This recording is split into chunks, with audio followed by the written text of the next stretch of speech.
Hi hello అండి, this is fight master Satish కోలోజు.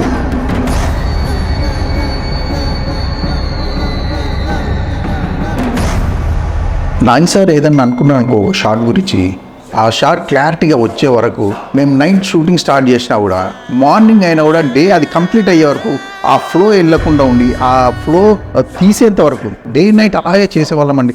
ఒక సిచ్యువేషన్లో పైన చక్రం ఉంటుంది, ఆ చక్రం పైనుంచి వచ్చి పడ్డప్పుడు ప్రభాస్ గారు వెళ్ళి అలా అని సింగిల్ యాక్ట్తో ఆపుతారు. మాకైతే గూస్ బంప్స్ వచ్చాయండి. అది చాలా ఎక్కువ వెయిట్ ఉంటుంది ఆ చక్రం. ఈ విలన్ వెహికల్స్, శంబాల నుంచి వచ్చిన వారి వెహికల్స్ అంత డిఫరెంట్ వెహికల్స్, ఆ డిఫరెంట్ వెహికల్స్ మేము వర్క్ చేసి డీప్గా పడుకునే గారిని ఆ విలన్ అలా అనేసి కట్టేసి అలా లాగినప్పుడు ఆ అమ్మాయి ఆ రోప్ లో అలా వెళ్ళడం ఎక్స్ట్రాడినరీ. అమ్మాయి అంత ఆ రోప్ షాట్, క్రిటికల్ అయిన షాట్ కూడా ఆమె అంత ఈజీగా చేస్తారని నేను అనుకోలేదు. ఈ సినిమాకు నాకు ఆపర్చునిటీ ఇచ్చిన అశ్విన్ దత్ గారికి, నాగి సార్కి, ప్రియాంక మేడంకు, స్వప్న గారికి ధన్యవాదాలు తెలియజేసుకుంటున్నాను.